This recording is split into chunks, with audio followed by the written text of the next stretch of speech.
कहते हैं कि मरने से पहले कोई इंसान झूठ नहीं बोलता, क्योंकि उसे ईश्वर के पास जाना होता है। उसे पता होता है कि वह मरने वाला है, इसलिए उसके मुंह से जो बोल निकल रहे हैं वो सच हैं। दरअसल विधि की अगर बात माने, यदि कानून की भाषा की बात कहे, मरने से पहले कोई व्यक्ति यदि किसी जज या मजिस्ट्रेट के सामने अपने बयान दे जाए तो वाकई वह सच बोल रहा होता है। ऐसा कानून भी मान लेता है, लेकिन उसका पुलिस उसका कानून से पूरी तरह से विश्वास उठ चुका था, इसलिए उसने यह कदम उठाया।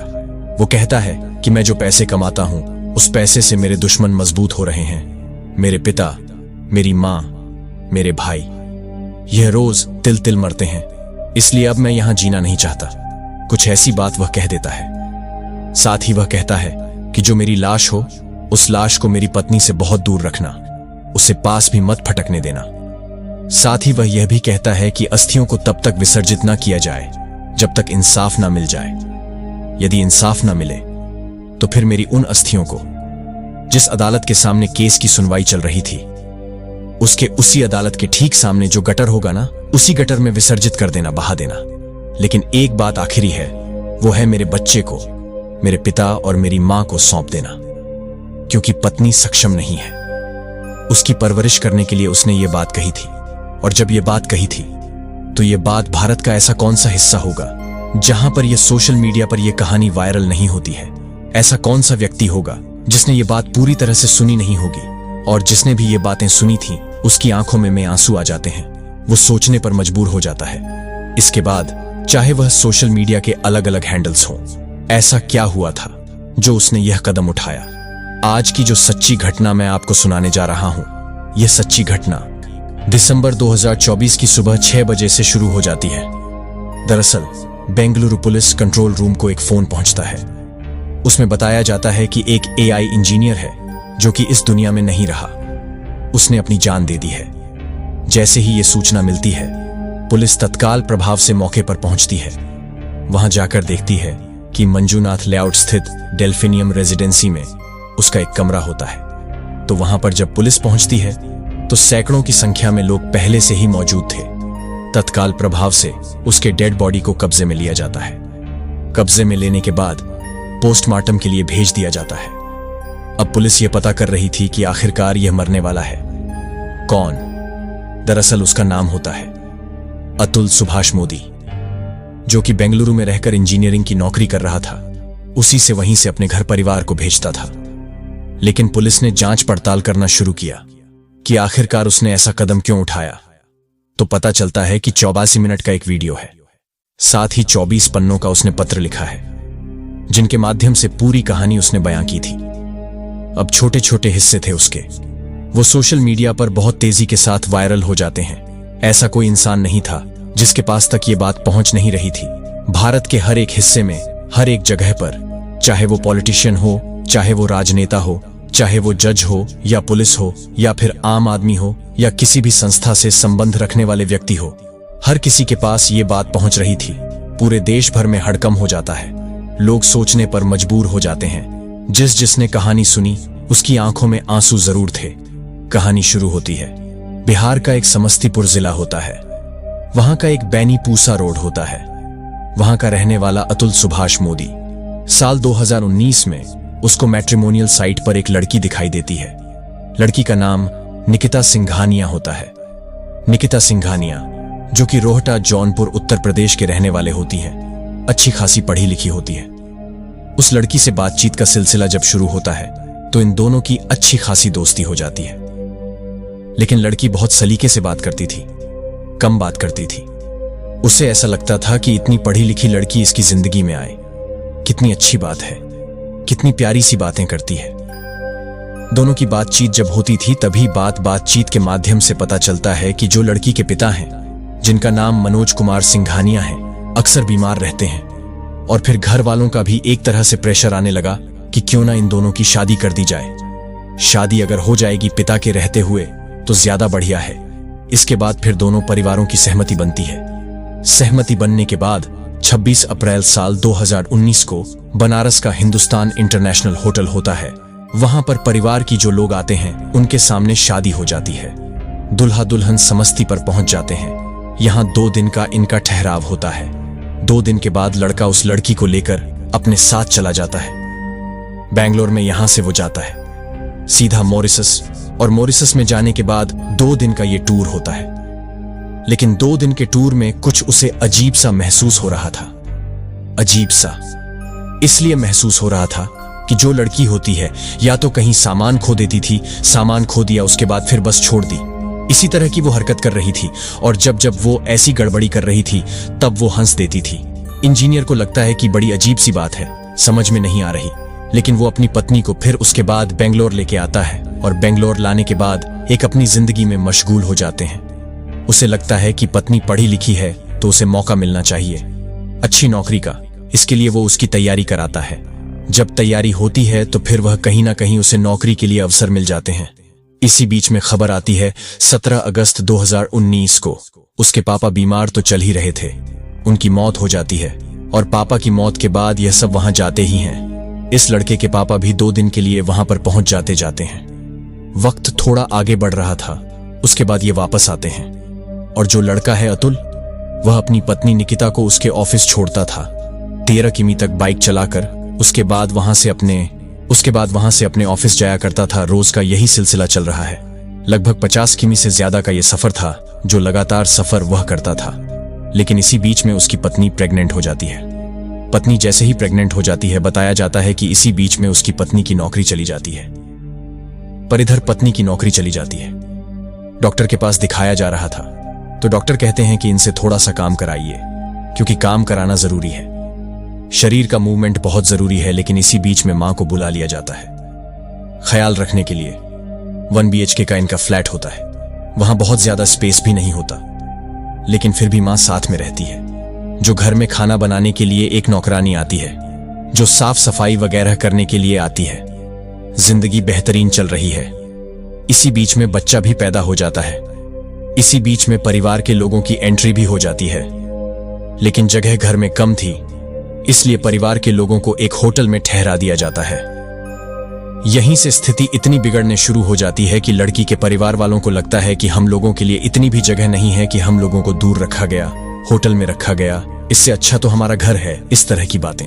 लेकिन इसी बीच में जब संबंध बहुत ज्यादा अच्छे चल रहे थे तो संबंध अच्छे होने के दौरान बताया जाता है कि लगभग 19 लाख की रकम वह लड़की अपने परिवार वालों को, यानी कि अपनी मां को, अपने भाई को दिलवा चुकी थी। अब जैसे ये पैसे जा चुके थे तो इसी बीच में कभी ना कभी किसी ना किसी बात को लेकर तकरार होना शुरू हो जाता है।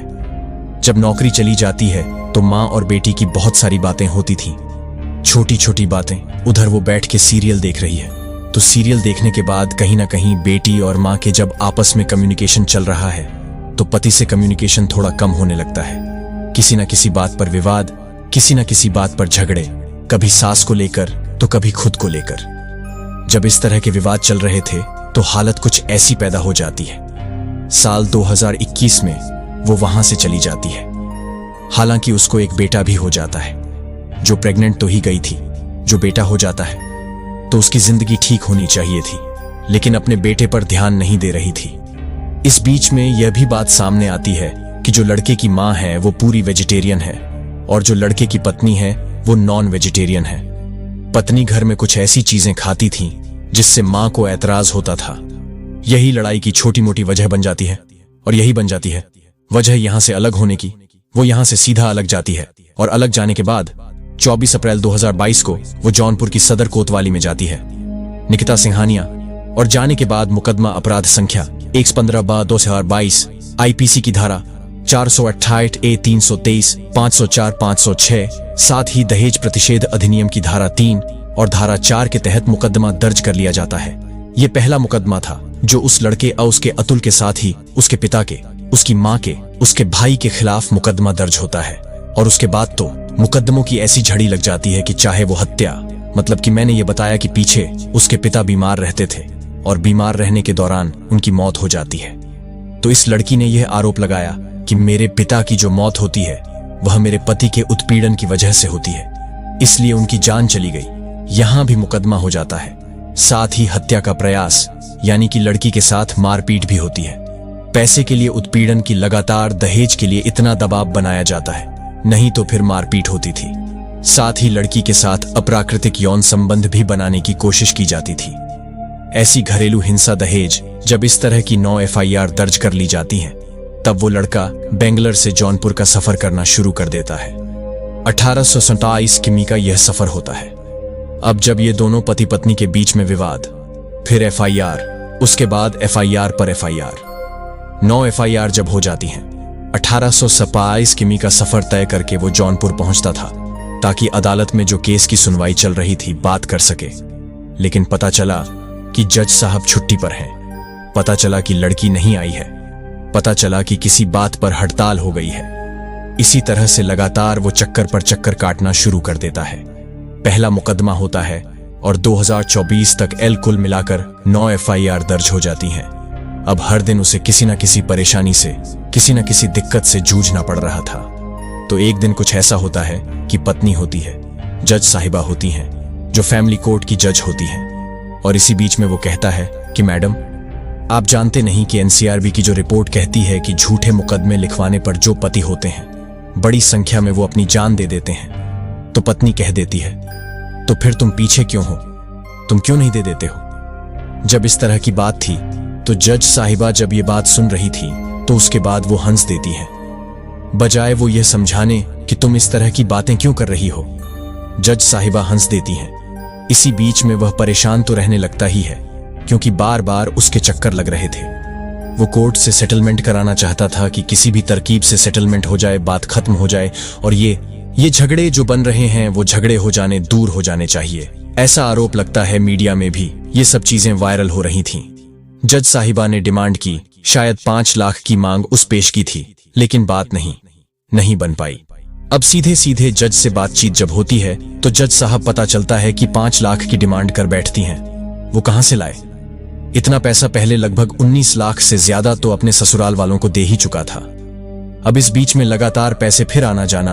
1800 किमी का सफर कोई आसान नहीं होता है। लगातार जब इस तरह से चल रहा था, इसी बीच सेटलमेंट वाली बात जो आती है तो मेंटेनेंस के लिए, यानी कि जो बच्चा है उसके लिए खर्चे की ये पैसे मांगे जाते हैं। केस में 29 जुलाई 2024 को पति को एक आदेश किया जाता है कि आप बच्चे की परवरिश के लिए जब तक वो वयस्क नहीं, यानी कि 18 साल तक ना हो जाए, तब तक 40,000 प्रति माह आपको देने ही पड़ेंगे। अब कोर्ट का आदेश था, उसको बात तो माननी ही थी, करें तो क्या करें। इधर जो बात आती है जान देने की, तो कभी सास कह देती है, अरे तुम्हारी तो कोई खबर नहीं आई, हमने तो अखबार भी पूरा देख लिया। इस तरह की बातें जब चैट सोशल मीडिया पर वायरल होने लगती हैं, तब सास का भी एक अजीब तरह का रूप सामने आता है। और इसी तरह से यह 8 दिसंबर 2024 की वो रात उसने अपनी जिंदगी की उसे अंतिम रात बना लिया। 9 दिसंबर 2024 को जब इस घटनाक्रम के बारे में लोगों को पता चलता है तो सोशल मीडिया पर यह पूरी कहानी वायरल हो जाती है। दरअसल 24 पन्नों की एक कहानी थी। साथ ही यह 84 मिनट का एक वीडियो होता है जिसमें छोटे से छोटे पहलुओं के बारे में उसने बातचीत की थी, लोगों के समझाने की कोशिश की थी, क्योंकि पुलिस से उसका विश्वास पूरी तरह से उठ चुका था। जज ने जिस तरह का उसके साथ व्यवहार किया, उसको लेकर वह परेशान हो चुका था। तब वो ये कदम उठाने के लिए मजबूर हो जाता है, विवश हो जाता है।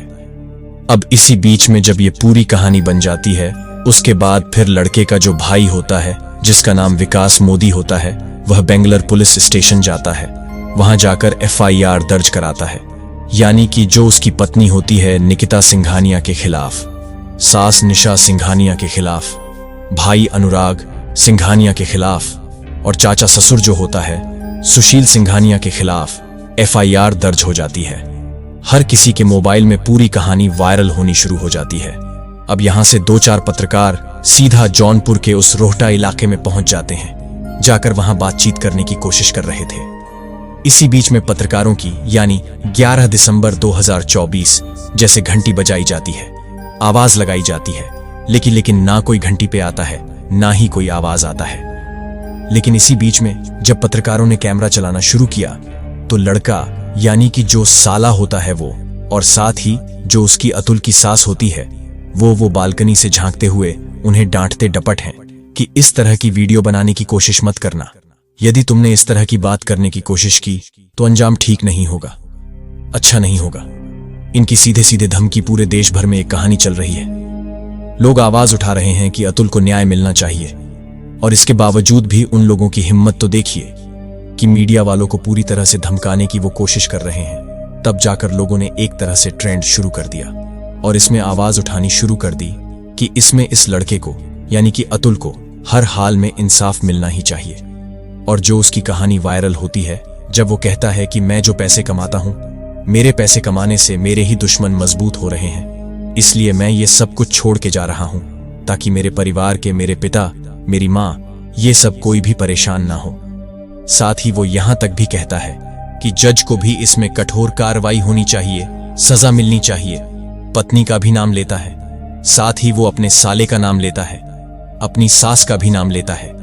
आगे जो उसने वीडियो में बोला है, जो उसने पत्र में लिखा है, इस पत्र के कितने मायने होंगे, कितने नहीं होंगे, जितने आज आवाज उठ रही है। क्या इस आवाज पर लोगों की जज या कोई कोर्ट पसीज सकता है? क्या वाकई में इन्हें इंसाफ मिल सकता है या नहीं मिल सकता है? यह तो भविष्य के गर्भ में छिपा है। लेकिन उस लड़के ने जो जाते जाते कहा, वो वाकई सबको भावुक कर गया। उसकी जो कुछ अपीलें थी, वो अपील वाकई, मैं तो यही कहूंगा कि मैं तो अतुल के साथ हूं, क्योंकि अतुल ने जो कहा है कि उसका जो बेटा है वो उसके माता पिता को मिल जाना चाहिए। उसकी पत्नी शायद सक्षम नहीं है। इतनी बड़ी बात एक पढ़ा लिखा आदमी, AI इंजीनियर जो इस तरह की बातें कर रहा है, जो मरने से पहले ये अपनी बातें बता रहा है, वो सच ही बोल रहा होगा, क्योंकि वो ईश्वर के पास जा रहा था। इसलिए ईश्वर के पास जो जाते हैं वो झूठ नहीं बोलते हैं। वो ये कहता है कि तब तक उसकी अस्थियों का विसर्जन नहीं होना चाहिए जब तक इंसाफ न मिल जाए। यदि इंसाफ मिल गया तो ठीक है, अगर इंसाफ न मिले तो उसी कोर्ट के सामने जो नाला या डर होगा, उसी गट्ठर में उसकी अस्थियों को बहा दिया जाए, और साथ ही उसकी पत्नी उसके शरीर को छू ना सके, उसकी लाश को छू ना सके। दोस्तों, इस पूरे घटनाक्रम को सुनाने का उद्देश्य किसी को परेशान करना नहीं है, किसी का दिल दुखाना नहीं है, बल्कि आपको जागरूक करना है, आपको सचेत करना है। इस घटना ने पूरे हिंदुस्तान को हिला के रख दिया, साथ ही कई तरह के मैसेज भी देके गई है। जब कोई इस तरह की घटना होती है तो पुलिस प्रशासन की जिम्मेदारी बनती है कि एक एक चीज को बारीकी से परखे, दोनों पक्षों को बिठाकर जानने की कोशिश करें, कौन सच बोल रहा है कौन झूठ बोल रहा है, क्योंकि वो उसके टूटने का सिर्फ एक भी यह भी कारण हो सकता है। पहली FIR जब दर्ज होती है, FIR की कॉपी जब हमारे पास हमें भी मिल जाती है, लेकिन हम देखते हैं उस FIR कॉपी में इतनी सटीक भाषा लिखी हुई है जिससे कोई बचने की कोशिश भी करे तो शायद आसान नहीं होगा। इसलिए किसी बहुत मजबूत तरीके, किसी जानकार ये रास्ते दिखाए होंगे। यही कारण है कि एक के बाद एक 9 मुकदमे उसके खिलाफ दर्ज होते चले गए और वो लगातार टूटता चला गया। दोस्तों, ये थी अतुल सुबश की दुख भरी कहानी।